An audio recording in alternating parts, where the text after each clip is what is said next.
Welcome to a Droptent media production. The Porcupine with Adam Nutter.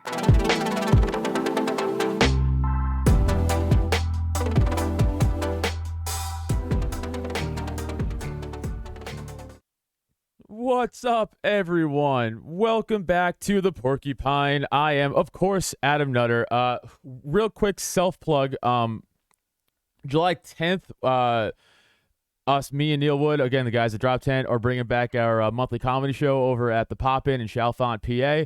So, guys, July 10th is the first show, Saturday night. Tickets are available on all of our social media and online. Go get them. Those will sell out. The show goes every month, so sell out. It will sell out. Go buy your tickets July 10th now. Great. All right, guys, I'm super psyched for my guest today, comedian, host of the Chrissie Mayr podcast, also on Compound Media. Give it up for Chrissie Mayr, everybody. Woo! Happy to be here. Thank you, and sorry for all the tech stuff before. It's all good. It is what it is. No, but thanks for coming. So real quick, again, we're both comics, and we both are in a world of where most of our peers lean one way politically. Oh, and, yeah. And that's something that we have to combat. I have my own way of combating it or working around it. How was your experience with that whole the comedy world and the woke stuff and the SJW stuff and our peers and just not agreeing with how we might think or feel? Yeah, like ultimately you just have to. That's, I guess, what the last year has like really taught me. It's like you have to be strong in your own convictions and your own common sense and like really try not to be swayed by peer pressure. And in an industry where everyone says it's all who you know and your gigs come from your relationships and you should care what this booker or that gatekeeper care about you. There's a lot of pressure to like bend to somebody else's will or to bend to somebody else's opinions, and it's also, we're in a job where like it's our job to speak our minds. It's tricky. I mean, like I feel good about where I'm at right now because I think I've spent years kind of making a spot for myself, because like I've said on other podcasts, like I was very woke and lefty, like very feminist right out of college, and did intern, like I did an internship at Conan, and I was like, wow, comedy, these are my people. But nobody's like politics wasn't really, I didn't feel politically engaged at all because I didn't really care about anything passionately until I saw, it's been like a whole journey, but until I really saw like free speech being in danger, I didn't really care about anything at all politically.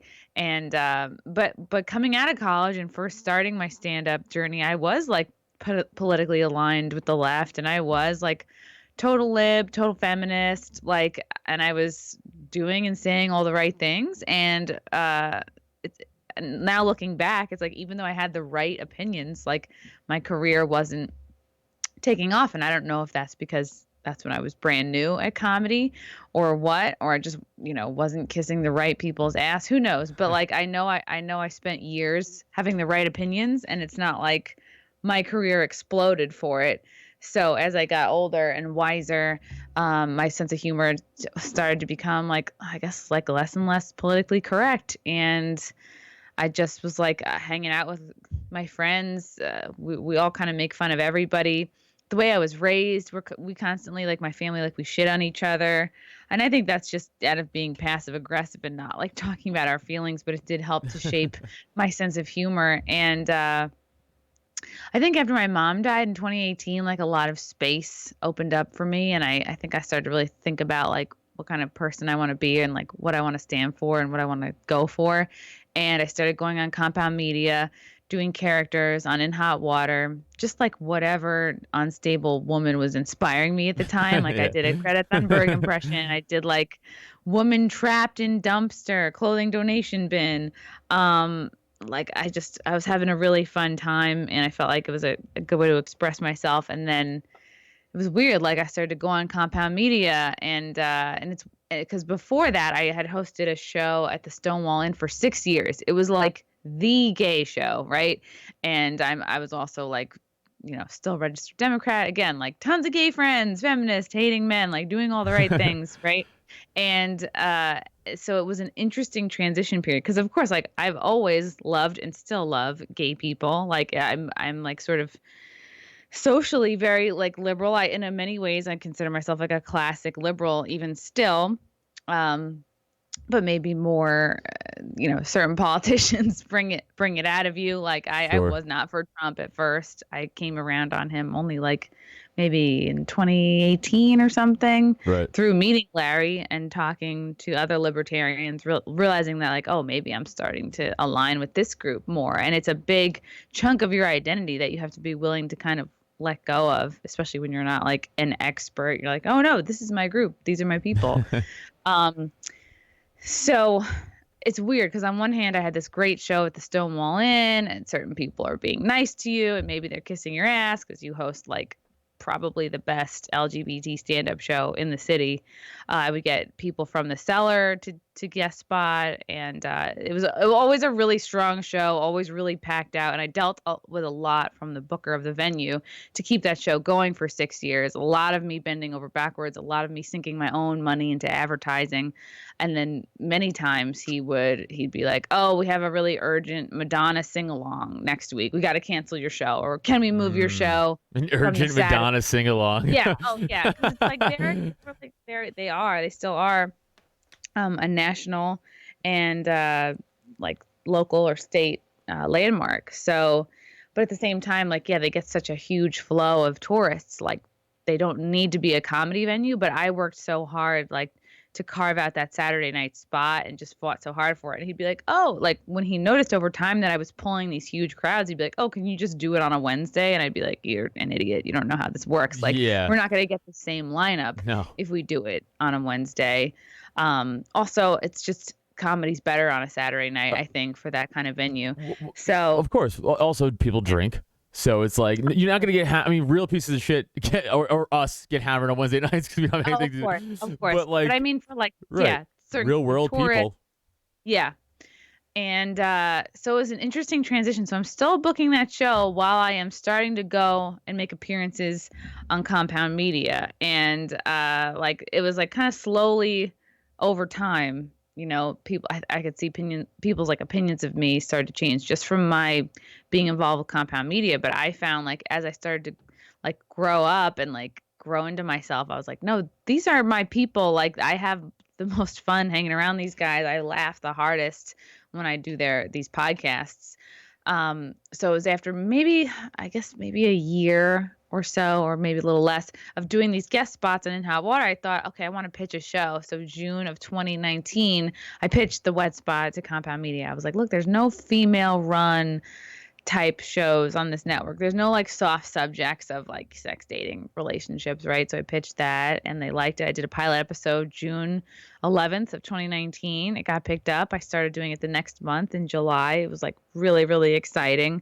But yeah, like over time started to get like blowback, started to like it was a combination of like joining up with Compound Media and then like my sort of red pill time and kind of coming around like, yeah, Trump's not that bad. And just everything, like a huge personal awakening. Like I started to just lose friends left and right. And it was good. These were all like really good lessons I needed to learn because it ultimately taught me like, oh, you got to stand up for yourself. And like, no one's going to coddle you in this industry. No one's going to like, there's no comedy community. Everybody's like, I mean, of course you have your good friends, but there's no like, ultimately at the end of the day, everyone's kind of out for themselves unless you create your own stuff, Agreed. But you're kind of groomed at the beginning of your comedy career to be like, oh, I have to get a late night spot. I have to get seen by JFL. I have to have the people at Comedy Central like me. And I found that my involvement with Compound Media kind of put me at odds with all those people. And kind of very early on, I was banned from the Creek by Rebecca Trent for like dumb personal reasons. Like she was just very jealous and pissed off that I was dating this guy that she had been dating, I guess the summer before we got together. So there's an example of like, that's not even politics. That's just like there's dumb shit that can screw you over in comedy at any time, because it's like there are just humans, you know what I mean? Like a lot of people were bitching about Jeff Singer a couple weeks ago, Right. like, Yeah. oh, misogynist, he's homophobic, whatever. This is X, Y, and Z reason why he didn't book me. And like, he didn't book me either. I could have very easily jumped on that train and been like, yeah, I found a misogynistic. I'm like, yeah, he's just one dude who didn't find me funny, who Right. didn't find all of us funny, Right. and didn't pick us for whatever reason. Does it really matter if he was in his late 50s and old school, or maybe felt a certain way about seeing a similar, like, gay guy routine over and over, or similar females tell similar jokes? Like, maybe so, but who cares? It's comedy is such a subjective. There's never going to be like an objective gatekeeper. It's Isn't that impossible. also though kind of his job? Like Yes, his job right? is to pick. And you just don't like that he didn't pick you. Right, because that's a fair criticism to be like, hey, I've seen this act 100 times already. I think we're gonna pass. And if you happen to be a gay comic, be like, well, it's because I'm gay. It's like, well, no, because I heard the same gay jokes for 4 years in a row, maybe, or the same type of material for 4 years in a row. So it's not that. Maybe make a better one or a new one or more. Yeah. So that's a fair pigeonhole to put him in. And you have to just like really try to like take a step back and be like, if you were the booker for JFL, tons of people would be unhappy with you as well because you didn't pick them. By the same token, I'm sure plenty of women and gay guys have gotten gigs and opportunities specifically because they are either women or gay guys. Like it's hard to notice the times in which being in your specific category has helped you, but it's of course easiest to, bitch when it doesn't go your way. So yeah, I mean, I wasn't picked by Jeff Singer either, but like at the time I was like, yeah, what else? Like, who else am I getting rejected by? Okay, big deal. Like, time for me to make my own thing, find my own way. I was starting to notice that like a lot of fans in Compound Media were really liking me. I was noticing that my road gigs were doing great. I was getting more of them. The audiences were filling up. So I'm like, okay, like I have fans here. And over the course of a few years, like I just really learned the lesson of like, yeah, if you're sitting around, doing spots in the city, kissing ass to get on a produced show, like whatever it is, like in the hopes that a Jeff Singer or a Rebecca Trent or a like whoever, a Luisa Diaz, whatever the like, whoever the booker is that you need to be in their favor. If you're hanging around somewhere just to be around someone who might book you on a thing, like, okay, I spent years doing that, but once I realized that the most powerful thing is to find your own fans and like really do what you want and work on getting better instead of trying to like kiss everybody's ass and be in the right place, or like you have to just do you as hard as you can. Get your mailing list in order, get your website in order, make your content, be regular about it. And it's not necessarily about the late night hang or the 5-minute tape. Like that's all part of it, of course, but I've seen so many comics that I think have ultimately become like surly towards me because they've never thought to find another way. They've been like 10 plus years still pining away for that JFL look or for that late night spot or for like whatever opportunity. I've seen so many comics who do get a late night spot and then it doesn't change their careers Right. at all. It's just not going to propel you into stardom the way it did, couple decades ago, as we all know. But that's what the biggest lesson for me is like the rejection by all these people really helped me like find my own way. It made me want to work harder, not in like a kind of like, fuck you, I'll show you, man, but in a good way. Yeah. I think everything happens for a reason. No, And so I think all sure. those years of rejection helped me figure out like what I really want to get out of this and like what really matters to me. And especially with all the censorship of the last, I guess like couple years. I would say the Trump years was where it really kicked off, right? I mean, let's be honest, like, those were ramped up, the real cancel culture. And yeah, because it was, I guess, predated because of him, not predated, predecessor off of him, right? Like it was like his presence made a lot of people be like, everybody gotta go. Like, anybody because he was like such a dark horse Right. candidate. Like the establishment did not want him to Right. win. Obviously regular zombie Democrats didn't want him to win. Just people who don't. And I really didn't. I was in that box too. I didn't like him at first. I voted for Jill Stein in 2016. Like, what Yeah. the hell did I know? I wasn't trying to figure anything out.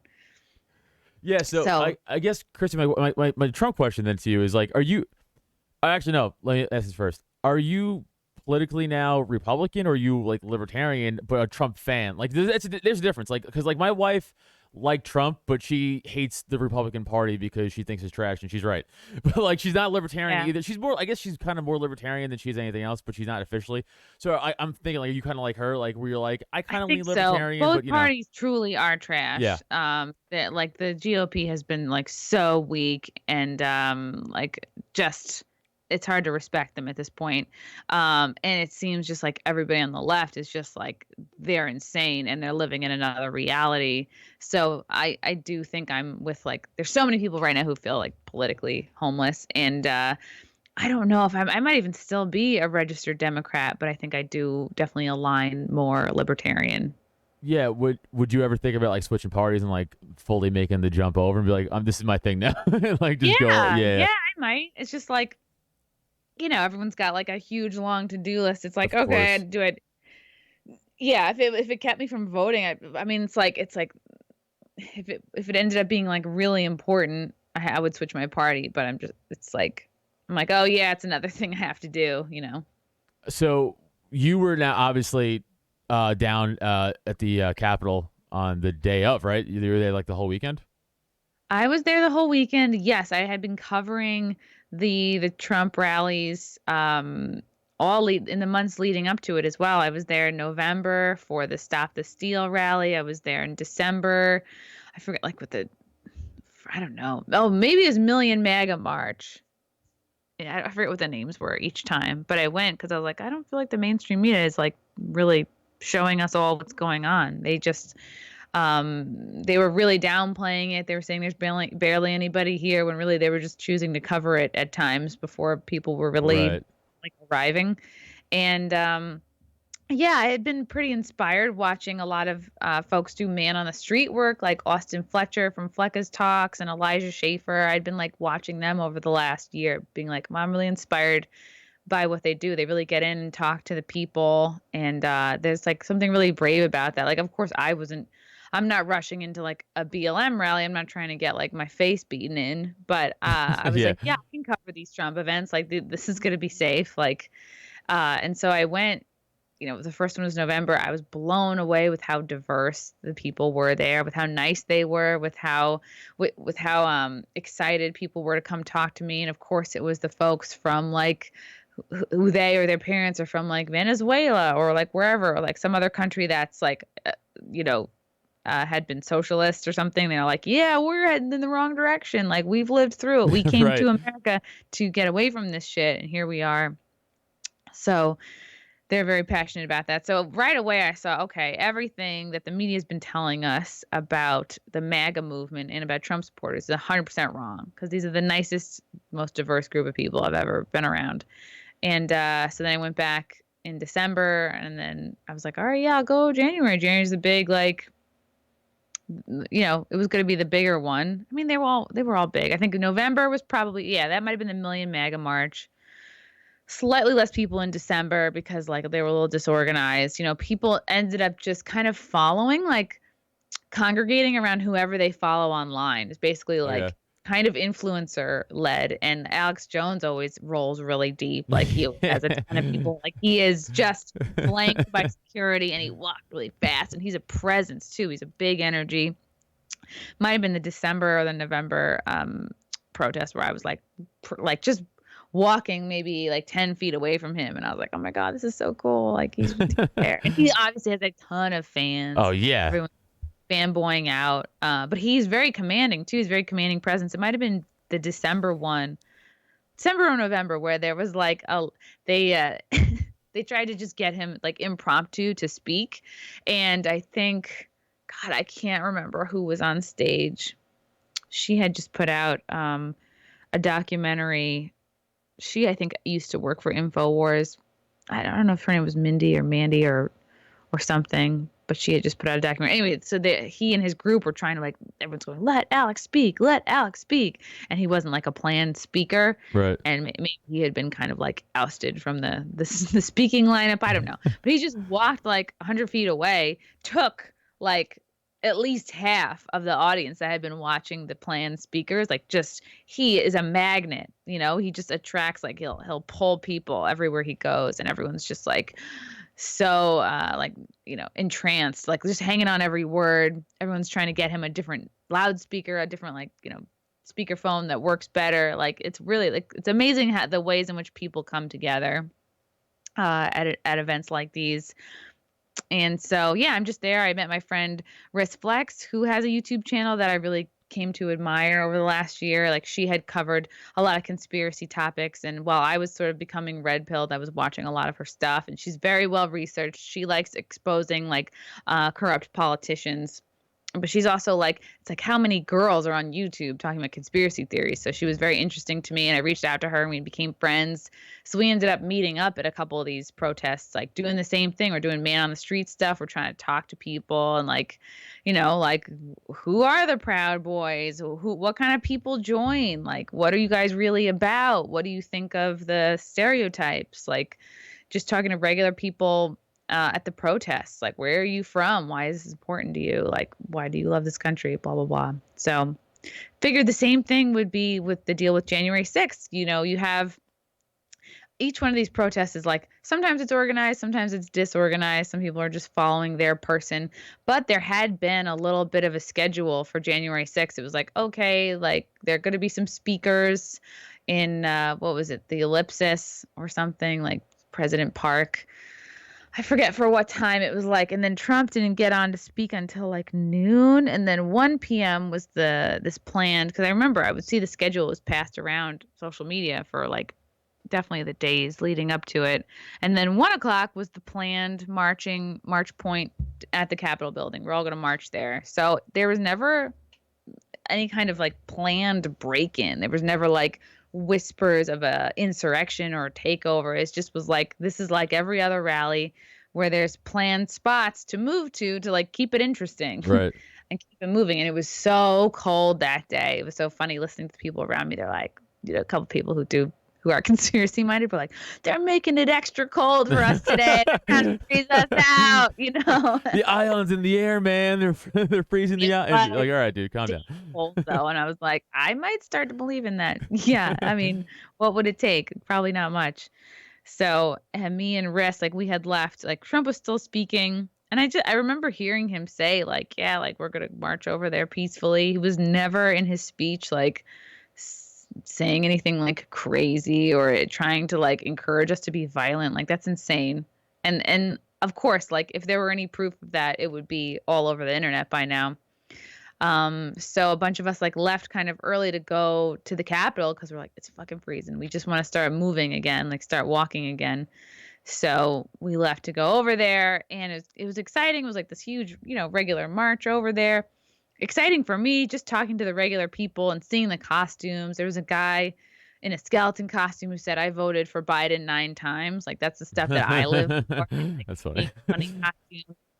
Families, kids in strollers, dogs in strollers, dogs in costumes. Everyone's like, oh, so many people selling Trump merch. Like everyone's got their own little side hustle, side business. It's like really exciting to see that because they could clean up. It's like a big concert. Everyone's there.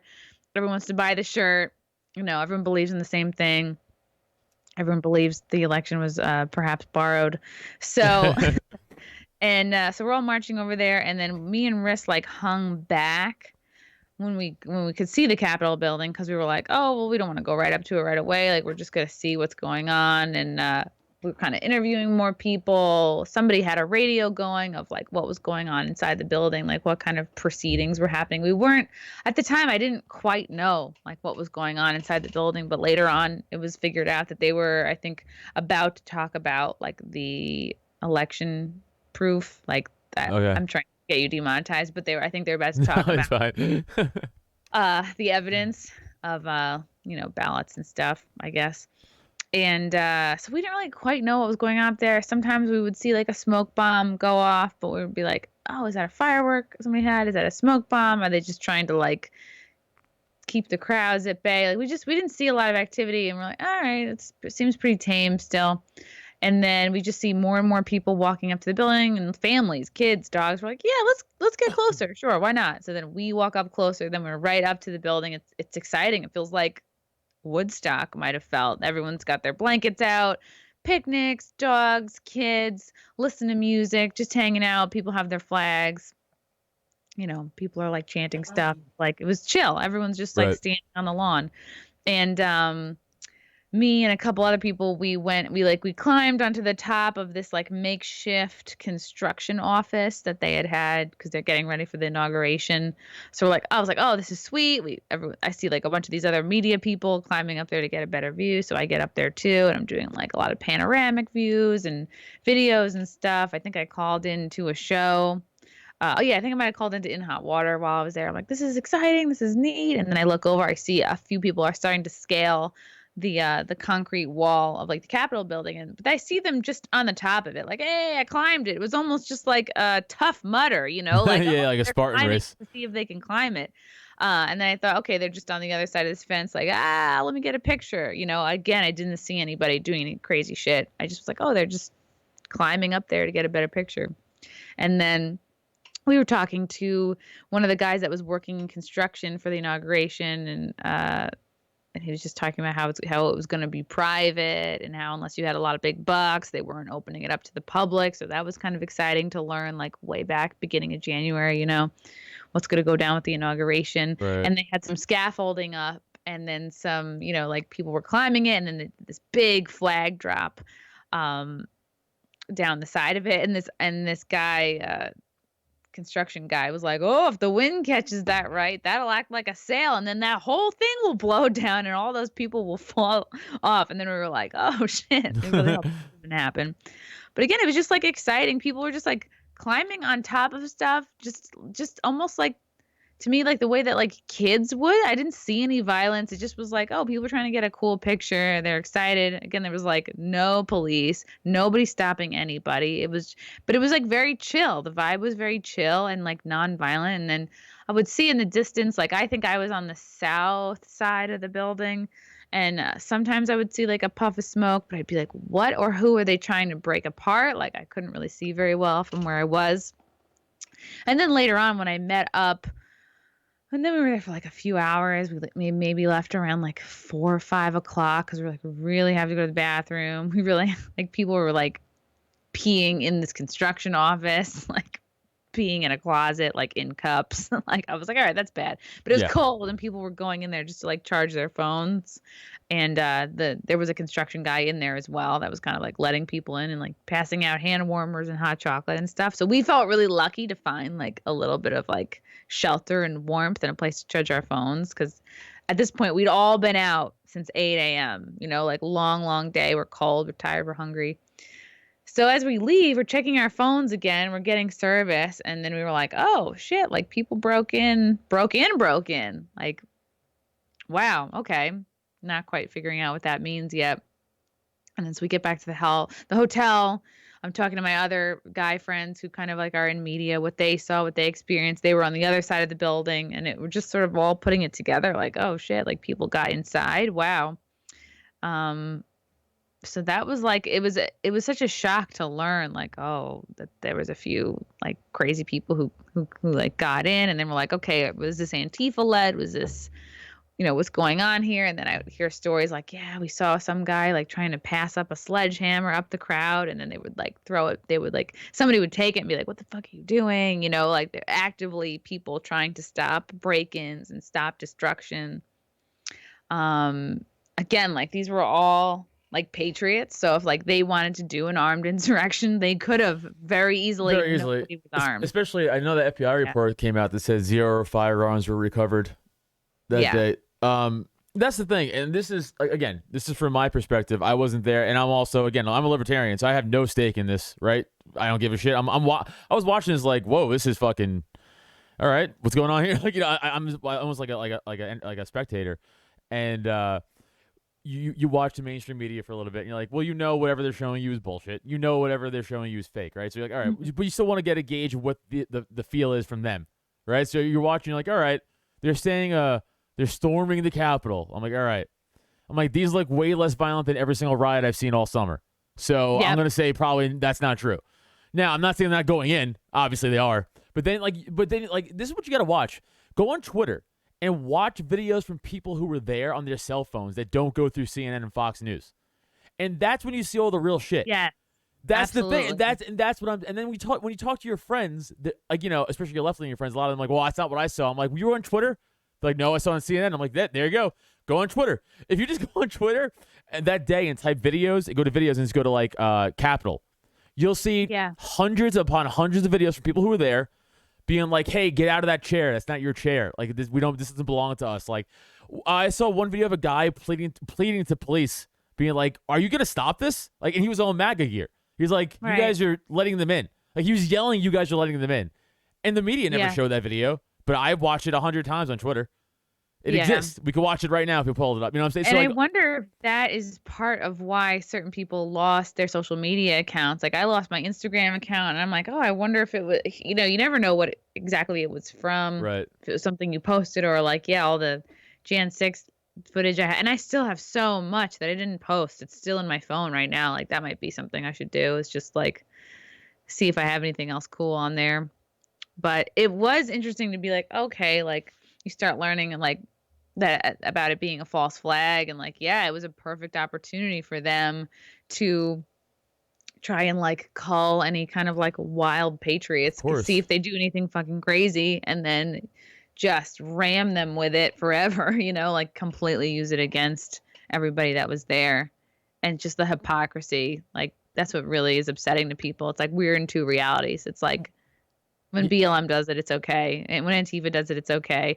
Even like a couple years ago in 2018, they had like the Pussy Hat gals come in. I don't know if it was in relation to and they Kavanaugh, stormed. That's right. They actually stormed the Capitol. They actually completely shut it down. That's right. I remember there was like AOC was there with all these women in pussy hats, and it's like, well, yeah, when Democrats do it, it's called participating in democracy. But when patriots do it, it's called an insurrection. It's like it's a public building. Like, I guess there have been times in the past where people are able to just walk in and. Again, this is my most libertarian stance on this whole thing. Is like, I don't give a shit if every single government building is destroyed. I don't care. Like, I don't, you know what I'm saying? That's not my. I care about private property, and I care about people trying to protect their stores and their homes. Yeah. I don't give a shit if the courthouse in Oregon burns down. Fuck it. Right. Like, I don't care. In fact, I remember even when they were back when like all that shit started for all the police protests, and they were like storming the federal courthouses or the. They lit They lit like so many things on fire. Yeah, like even I was like, right, but I was like, yeah, good. I'm like, keep it on the government stuff. I'm like, don't bring that to the and then of course didn't. But I was like, yeah, I'm all for that. I don't care because I'm an anarchist. I don't really shit. But once you start to bring it to the private property side, I'm like, no, now we're in a whole different category. These people didn't do anything to deserve. Oh, and then people have to post that we support black people or we're black owned. Like, people coming up with whatever and posting it in their window so that they don't get targeted. It's so sad.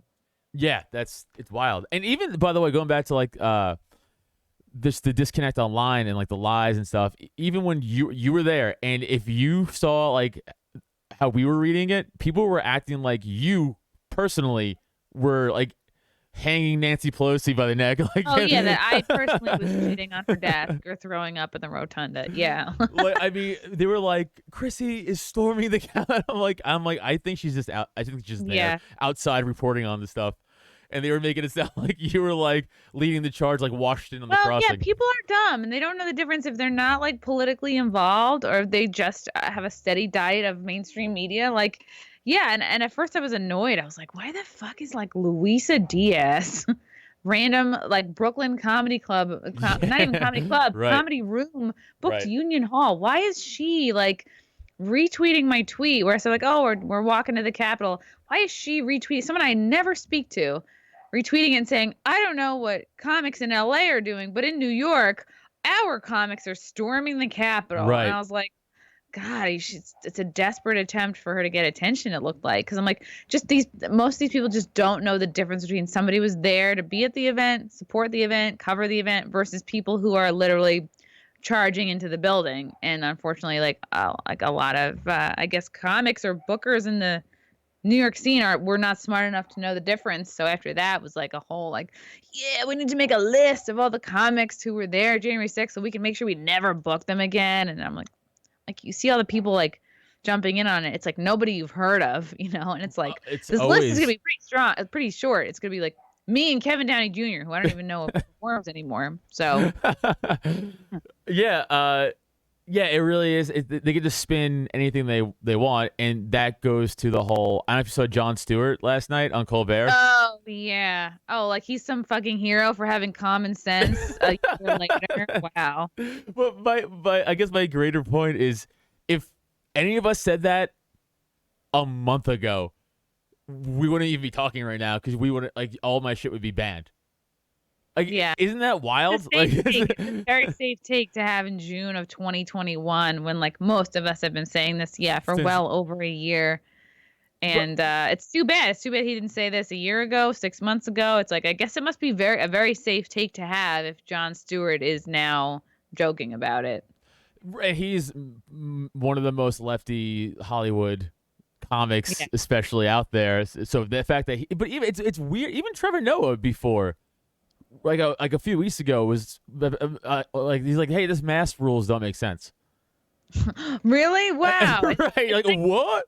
How did it become a partisan issue to fucking express common sense? Like when did it become so insane? That's the thing. It's like, hey man, I'm not. Listen, I never said I was fucking smart or the smartest guy in the room, but there is a there is a point where it's like, hey, but you have eyes and ears, right, and common sense that we can all look around. Like the G7 summit, they're all standing together, taking pictures with their masks, their masks on, and then they sit down and take their and they're all in the same exact distance. It's like they move, and they're all vaccinated, and they're all like who is this performance for? Is it for regular people? Because regular people aren't really watching or giving a shit about that. Is it? It's like, I don't know. Maybe it's for like the select group of people who are just like obsessed with international politics. You know what though? I think because there are a lot of regular people in this country everywhere, and we all know, right, that they're still completely all on board with the hype. Even though, again, it couldn't be more clear, especially now. I mean, California compared to Texas and Florida with those numbers and all the lockdowns and it's especially like, you know what? It is a performance for regular people. I take that back because they think the average person is not going to sit and watch the whole thing, but they will see the clip of the elbows touching and go, look. All these world leaders, they don't think it's safe yet, and that's it. That they want that to be the chief takeaway. Is like, oh, we can't be normal yet. Gavin Newsom is at French Laundry in L.A. with a bunch of people that aren't his family, unmasked, eating at a restaurant, and he's like, if you go though, that's a fine in jail. You can't open your business, but I'll go to this restaurant. Pelosi was getting her hair done. And that's what I'm saying. It's like, hey, does that again, just on its face value, does that make sense? Does that sound right to you guys? Does that sound right to you guys? Yeah. It's like, I guess it's not that deadly if you're able to just like go out willy-nilly. Yeah, and then I'm sure you've seen Tom Woods. I'm sure who Tom Woods is, but he's big in the libertarian scene. And but like he's posted all of the mask and lockdown science and how it's been just severely detrimental and it's done zero good almost compared to the like. Because everything goes up, right? Like suicide. Like I think they said teenage suicide rate went up like a giant percentage wise since a year and a half. Because they can't figure out Zoom. Yeah, because they can't do drugs with their friends in person, so they're just in their house doing drugs alone. Oh my God, Drinking. They can't get away from their parents. They have no social outlet. They have zero, I guess, identity or independence. Like they don't have their school time to just like breathe and be their own selves. Where do you think this mask stuff is at next summer? Do you think it's completely just next summer gone by then? I am encouraged by what I've seen in New York City so far because like I like to get because I'm in the city every Monday because I do my show Wet Spot on Combat Media, and so it's a nice like temperature take of like where the city's at with masks. I remember like 2 Mondays ago, still 90% of the city was in masks. And then so this past Monday, so the 14th, like literally yesterday, I noticed it was better. I was like, okay, it seems like maybe 75%, 80% of people are still wearing their masks like outside. I'm like, it's getting to be like less, like it's lightening up. So I was encouraged by that. But yeah, of course, like there's gonna be, I think probably like always 20% of either mentally ill or germophobic people or genuinely like ill people that are probably going to always wear them now. They're never going to deem it safe. So just to piggyback your point, by the way, I'm from New York. I'm from Staten Island, but now I live outside of Philly. Yeah, well, it is, but Staten, Italy, it is what it is. You can't tell by the sleeveless shirt and the tats. Yeah. Yeah, I get it. I project what I come from. I know I come from trash. I am it. I get it. So no, but I live outside of Philly now, and our studio's in Philly. So I'm driving through like Kensington area, which is not great. And there's this dude who is doing the heroin zombie lean. Like he is just in the middle of the street almost. Mm-hmm. Just like, one of those. Oh, yeah. And he's wearing a mask. So it's like, at least he's being safe. Right. I'm like, so you're being safe, huh? Not from the heroin, which is probably going to kill you. Mm-hmm. But you got the mask on. So I also see people, because in PA, you don't have to wear a helmet to ride a motorcycle. People not wearing helmets, going 120 on the highway, but wearing a mask. I'm like, hey, man. Wow. Priorities, huh? It's like, what are we doing here? Yeah. Yet when they die, they'll still be like, died of COVID. Which has happened. Yeah. Hospitals got sued already, like by family members. Like I think some guy got shot to death, and the hospital's like COVID because it's a federal. They get federal grant money. They get money, yeah. And then the family's like, he was shot. We're suing you, and they had to like overturn the death certificate and everything like that. Them. Yeah, the drug use in New York City is way, way up. Just from what I see and step over every day. Yeah. Oh yeah, no, it's bad. Even in Philly, like I noticed way more open homeless drug use driving through Philly. Jess, you notice that? More open drug use through Philly, like open homeless drug use through Philly, because you're yeah, right. Yeah, because they don't give a fuck. They're like, they're just the police have sort of like thrown their hands up. They don't want to lose their jobs. Yeah, yeah, it's wild. It really is wild. But again, off the whole just agenda power grab thing, I find it weird, so I want to get your take on this. Out of nowhere, the government's like, oh, yeah, by the way, aliens are real. They've always been real. And you guys are actually crazy for believing they were not real at one point. Like had like a complete, like 180 of the government. What do you think is up with that? Like, do you have any take on the whole alien thing? Or I bet it seems that if one wanted to create an alien-related false flag, one would think that it's being perfectly set up to do so. Yes. And then if you've watched or closely like Bob Lazar or any of the Area 51 stuff, it's like it looks like the government may have been able to reverse engineer alien spacecraft. It's like there's a lot pointing to we already have this capability, or if we don't, another country does. But it certainly seems plausible that we've been able to do that. Just and there's so many other like little like holes, like rabbit holes you can get into. Like the one I'm into now is like the Tartarian mud flood. That basically it gets into the theory of like that civilization has hid the presence of giants from us. I've read up on that stuff. And they're the ones who built like they had an incredible architecture that they built. The pyramids were built by them. That we have all these like giants bones that we've excavated that we've just kept hidden. The Smithsonian keeps it under wraps. And that's what's interesting to me lately is like what do global governments get out of keeping this information secret? But yeah, I mean, I've heard that like what was it? Maybe FDR was the first president to speak with like alien life, and that each president since has like somewhat interacted with aliens or with the alien representative. Yeah, I've heard that too. Yeah, it could be a huge like distraction technique to like to take the public's eye away from like the huge mishandling of COVID and like Just the spread. yeah, of maybe it the might just be like, oh, false, look yeah, over here, because that's what every information. celebrity does when they want to Right. drown out bad news. They create new news. They don't refute the old stuff. They just like, oh, look over here, I'm pansexual, trisexual, I'm bi, I'm triple gay. And so maybe it's either the government is trying to distract from like their major fuck ups and they're taking away of our rights, like, oh, well, look at aliens, you Right. know, or they're trying to set up a false flag to, you know, maybe like create some sort of like alien event, so that they can further their like sort of globalist agenda. I call it the Watchmen theory. You ever see the Watchmen or read the Watchmen? Yeah. And if people don't know, spoiler alert from 1980 something, but you know, in the Watchmen, Ozymandias, he's like the smartest hero, whatever. Russia and America were on the doomsday clock, brink of nuclear war, and Ozymandias was like, well, how can we unite the whole world together?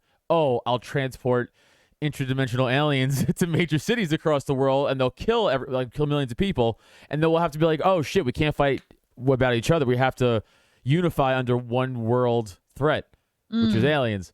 And then you just take that to a practical quote unquote. Right, then you make the aliens appear or disappear. Well, you don't have to do that.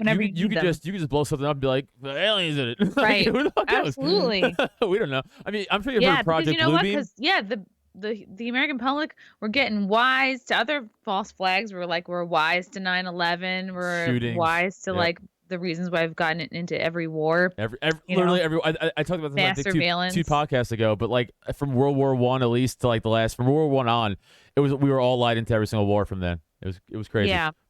So maybe enough people are like wising up that they just need to like wipe a bunch of us out, or maybe COVID did not. Whatever they created was not strong enough to wipe out as many people as they had hoped. Because I know somebody who works with viruses, and she's like, yeah, like it's mutated weaker and weaker over time. So right. I guess in a way that they hadn't prepared. And there's a lot of like evidence out there to support that perhaps the variants are caused by a certain medical procedure, which they are pushing on us very got it right now. got it.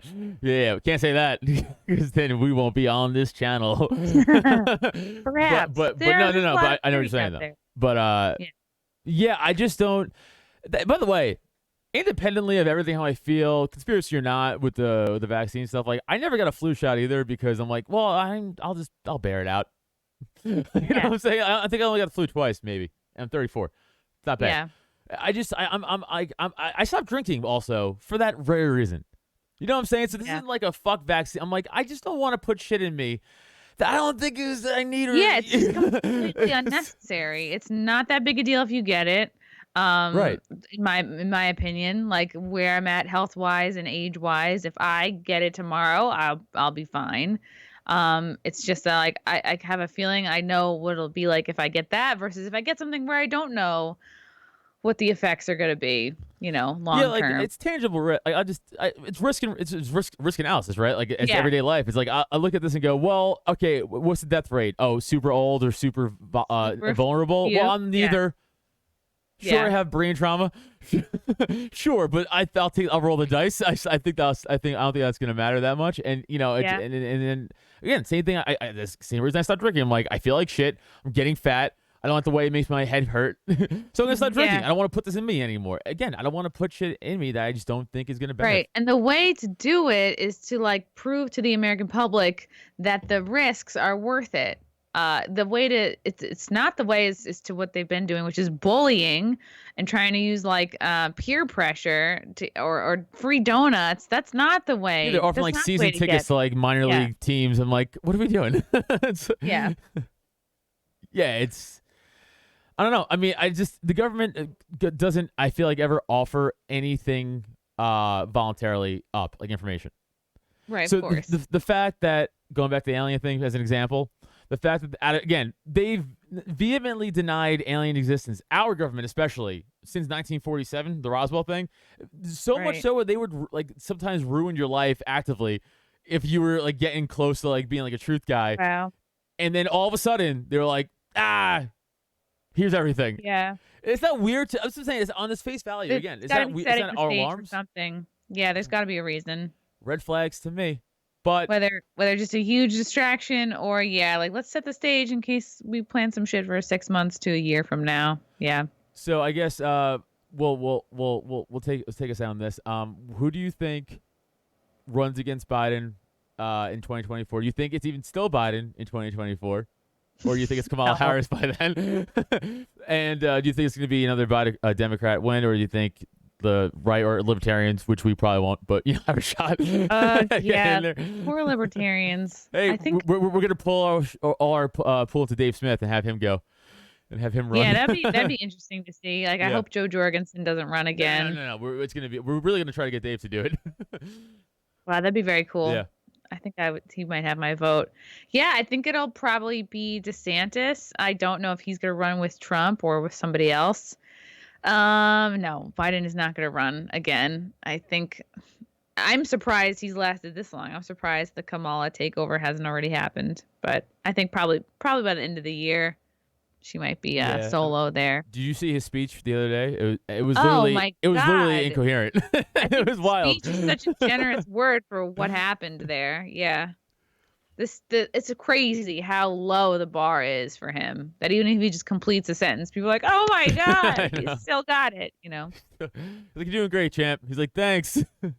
Doing great. He must be exhausted. He must be like really unhappy, really like not into it at this point. I don't know what kind of drugs they're having him take to like be up, but there's no way he can be happy with the situation. No, for sure not. All right, so yeah, I mean, we definitely covered a lot. It's super cool, interesting from your first-hand take of actually being there. So it's cool to actually speak to that instead of just all second and third hand stuff. But Chrissie, tell everybody where they can find you, your podcast, any show dates coming up. I see you're actually gonna be by me, I think, kind of soon. Oh, yes. We're going to be in Bethel, PA this Friday, June 18th at Pat Garrett Amphitheater. That's Comedians of the Compound. So myself, Anthony Cumia, Aaron Berg, Gino Bisconti, some more of the dudes. Get tickets for that. Let's see. I'm going to be in the Jersey Shore next month. Uncle Vinny's July 17th, and then Jinx on the Boardwalk July 20th. I'm doing a couple of dates in New Orleans, August 13th and 14th, and then I'll be in Vegas with Comedians of the Compound September 10th and 11th, and then back to Hyenas in Dallas September 17th and 18th. So as tickets become available, I will be putting them on my website, ChrissieMayr.com. And yes, if you are interested more in the January 6th stuff, I did an episode recently with Elijah Schaefer and Julio Torres, I think his name is. He works for Town Hall. He's like a legit reporter. And they were both at Jan 6 as well. And I think both got inside the building. So you could hear their take on what they saw. And I think we all were pretty drunk when we recorded that episode. So that's kind of an interesting one. And yeah, just check out the Chrissie Mayr podcast. A lot of fun interviews with all types of people. And then, the Wet Spot on Compound Media, Mondays at 7:30 p.m. Eastern. Awesome. And again, guys, you can check me out at Adam Nutter, all the stuff. Just please, again, like, subscribe to YouTube, notifications, comment, all that good stuff. And again, July 10th, Chalfont, PA. That's we're really trying to pump that. It will sell out. So Chalfont, PA, you have to pop in. It's myself, Neil Wood, Andrew Thomas, Jesse Dram, and Tyler Rothrock. Come on out. I'm telling you, it will sell out quick. So tickets are up on all of our social medias. Come on out. Chrissie, thank you so much for coming on. Super awesome. Thank you. And see you guys later next time. Thanks, Adam. Thanks for listening. Find Adam on social media, Twitter and IG at Adam Nutter, or Facebook and TikTok at Adam Nutter Comedy. And for podcasts and merch, check out www.droptent.com. Don't forget to rate, review, and subscribe so you never miss an episode.